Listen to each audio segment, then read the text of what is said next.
It sucks. It just fucking sucks. And that's the one thing, if I could teach anybody anything, it just fucking sucks. And it's going to continue to suck. And then one day you'll get to a special part in your life that it might get a little bit better. But to lose the weight you have to lose, my friend, sorry, it's going to suck every fucking day. Because then when you're 300 pounds, you're going to go out to lose weight, you could probably get injured. So then you got to work on the injury, and then you get even more depressed. This is what I went through. And then you're hungry because now you're depressed. It's just a vicious cycle. And if you're not strong mentally and you have no willpower, you're going to continue falling back in this hole versus the man that sits back and goes, all right, motherfucker. This is why I cuss, because this is what is in me. This is what it took for me to be me. Sorry. It didn't take, hey, okay, we're going to do this today. No, this fucking really sucks. This is real, dude. This is real. And every day, I'm set back. I'm set back. I'm set back. I'm set back. So this is what I would tell your boy. This is exactly what I tell him. Every day you wake up, you're going to probably be set back for the first 4 weeks before you lose to significant weight because of the mind is going to be fucking with you the whole time. There's no dopamine. There's no dopamine in there at 300 pounds. You got nothing. Your hormones are shot. You have to envision something that is more powerful than you. Something has to get you out of bed. And you have to create it. It has to be false. Because you're not it. You're a fat piece of shit. And that's the reality of it. So you have to create a false reality to live in that just to get to work on yourself. That's the reality. And so I sat there for a while and I was like, man, I got it. No one's gonna fucking come to help me. No one's gonna fucking come to help me. It's fucking me against me, period. It's ugly. Yeah. And what's funny about it is that as you're trying to fix yourself and dig yourself out of this deep hole that life, society, and you helped also, those people who you saw down there in that hole who were there with you, who were your friends and people who you counted on, because you meet the people in the same situation that you're in life. Those people become your friends. And the second you try to get out of that situation and become better, those people are in that grave, in that dungeon, just yanking at your heels, man, saying, get the fuck back. Oh no, come on back here, motherfucker. Yeah. You ain't gonna make me feel like shit by you getting out of this hole. Who the fuck do you think you are? So I get that all the time now. People would constantly remind me of who I used to be back in the day. And people say lead by example. It's so easy to say that, man. It's so easy to say that, but to do that every day, to wake up every day miserable and say, God, I don't want to do this anymore, that's when you know you're a leader. When you're at that point and you're saying to yourself, every night is Groundhog's Day. Every single day, you know, I'm going back in the lab again, man. I'm going back in the lab every single day. You know it's not going to end. That's when you know you're being a leader, when your life truly is it sucks. Life isn't fair. We have to understand that. It shouldn't be fair. It's a trial ground, it's a testing ground. It's built to make us harder. It's built to make us as strong as we can, to test us, to drive us. So, mentality is the only thing that gets us through life. I was an underdog. We are all underdogs in life. Even the baddest person in the world should think that way. So you should always have I've never arrived mentality. And the can't hurt me mentality is no matter where you come from, the sewer or wherever you think you're from. When I got out of the sewer, I got to the road and looked around and said, can't hurt me. Nothing should be able to hurt you. If you believe that, it starts to become true.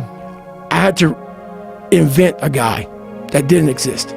I had to invent a guy that can take any pain, any suffering, any kind of judgment, be called nigger, be called whatever the fuck in the world, and be able to stand in the fucking room and say, go fuck yourself.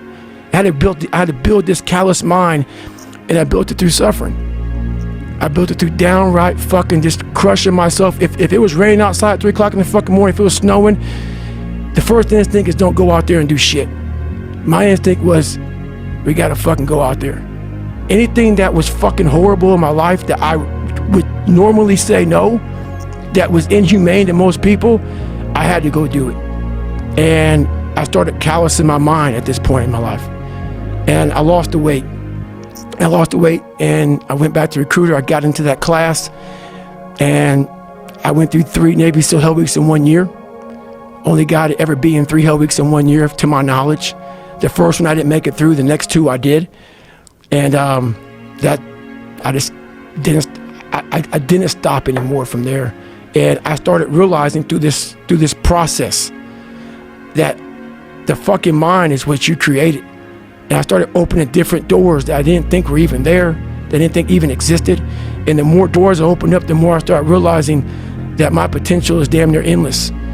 And it changed my whole mindset. So I went from David Goggins and I created Goggins. We put a governor on our brain, and the second we get to that governor, our bodies start doing this. Oh, this sucks, this is uncomfortable. No, let's go this way, let's stop. It starts giving you all these questions that we cannot answer. If you can't answer the questions your brain is asking you, you quit. If you have the answers to those questions of why the hell am I out here, and you give it a quick answer, the brain starts shutting up because it knows why we're doing what we're doing. I started figuring these things out in my life. So we have this governor on our brain, and how you start pushing past that governor, start realizing your brain has the tactical advantage over you. Why? Because it knows your insecurities. It knows when you're lying, it knows your fears, it knows everything about you. And whenever those things start, like right now, I'm scared to death up here. Why? When I was in 6th grade, I was in a play, and I stood up in front of a whole bunch of white people that probably didn't, I was being judged in my mind, scared the shit out of me.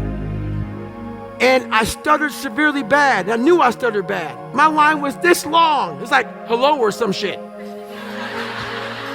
And I stood up for everybody, and I was like this. And I walked off stage. So when I walk up in front of 1,200 people, it's still there. My mind's telling me, go, run off the stage. I have to tell my mind something different. I have to remember my resume, what I've been through, that all of you in here are just as fucked up as me. And so I had to man up. And I said, the first thing I gotta start doing is facing every fucking fear I have, no matter what the fuck it is, man. And these things would keep me up at night. No one, people who are hearing this shit, they will never really understand and grasp when you face these things and so many things, how they keep you up and haunt you at night. Man, I've trained 99% of my life alone. No one pat me on the back. I did all of the work alone. And while I'm still hard on myself, I know what I did. So whenever times get bad for me, people, all this, who's gonna carry the boats and what? That's real. I hate that people know me for that guy, because that guy is not every fucking day. Like when they see me, they want that energy. That's not me every day. I can extract it immediately when I need to, because when you train alone, and I lived alone for so many years in this misery, and you're able to get out of it by yourself, I can take myself to such a level of real passion and purpose. And like, the feeling I get is something I can't even explain by myself. I don't need anyone. That's why people come to me to motivate them. No one can motivate me. I have a resume full of fucking motivation that whenever I'm down, I'm like, oh, hang on, motherfucker. Oh, you know the truth. You know the truth. You know the darkness of the fucking dungeons and the fucking demons that fly. You know. And then from there, it's like, oh, okay, you were there. You know this. There was no one there to pick up the rucksack, to pick up the boat, to pick up the log, to go in there. It was you. It was you. There was no pat on the fucking back at 300, at 275, at 250, at 220. No, that was you. So those things that come out of me, that extract from me in the darkness, people are looking for that pat on the back. Where is it? Oh, I don't need it. Get back to fucking work. It's time to get back to work. Stop hearing yourself talk. Get off the podcast. Don't be on social media too much. Cut out all the fucking noise. Get back to the fucking mental lab, because that's where the knowledge came from. There is no perfect time to start. You gotta start now with changing your life. We're all being tested in life. And guess what? This is one test you can't cheat on. We all have our own test. Some of us are obese. Some of us are depressed.